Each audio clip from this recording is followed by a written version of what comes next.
Dans un instant, l'économie. Nicolas Dose, peut-on croire à une baisse durable du chômage? C'est une question compliquée, en tout cas, si on va de bug en bug, en bug, en bug, comme visiblement ça s'est produit au mois d'août, le chômage est appelé effectivement à baisser. Non, il s'est produit un truc vraiment bizarre au mois d'août et même Pôle emploi le reconnaît.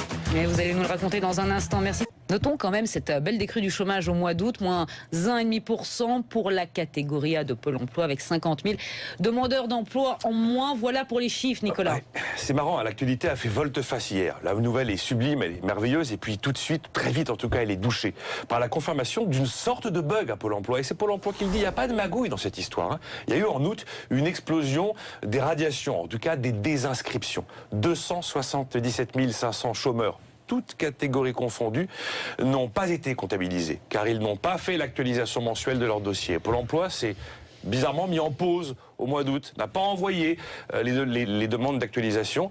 277 500, c'est un record absolu comparé à une habitude, un chiffre normal qui est plutôt de l'ordre de 180 000.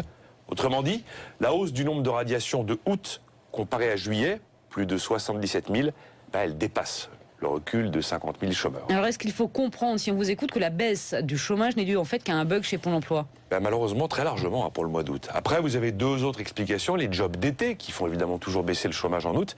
Et puis, les effets des wagons d'emplois aidés qui ont été déversés par le gouvernement. On approche quand même du record d'1 demi-million d'emplois subventionnés par la dépense publique. Logiquement, il y a quand même un moment où ça finit par se voir concrètement. Hein. Alors, peut-on dire que François Hollande est en passe de gagner son pari de l'inversion de la courbe du chômage qu'il nous a promise avant la fin de l'année? On attend, on va voir si effectivement ça continue à baisser sur plusieurs mois. On pourra dire que politiquement, c'est sans doute gagné, mais ce sera uniquement, en tout cas très largement, si la baisse se poursuit à cause des emplois aidés. Parce que pour avoir une vraie inversion sérieuse de la courbe, il faut globalement 1,5% de croissance, et vous le savez, on en est loin. En fait, le président veut acheter sa promesse d'inversion avec la vieille recette du traitement social du chômage. Il a raison de soutenir l'emploi en période de crise. C'est le job de l'État hein, d'intervenir quand il y a effectivement de la détresse.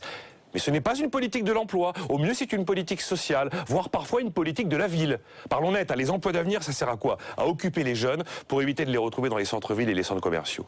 Voilà, le politique décidera de faire un jour une vraie politique de l'emploi. S'il le fait, malheureusement, il sait qu'il ne sera jamais réélu. Parce qu'imposer, par exemple, 39 heures payées 35, supprimer le CDI, ou le monopole des taxis, c'est pas très populaire. Donc aucun politique ne le fait. Car aucun politique ne souhaite se retrouver lui-même au chômage pour avoir vraiment attaqué le chômage.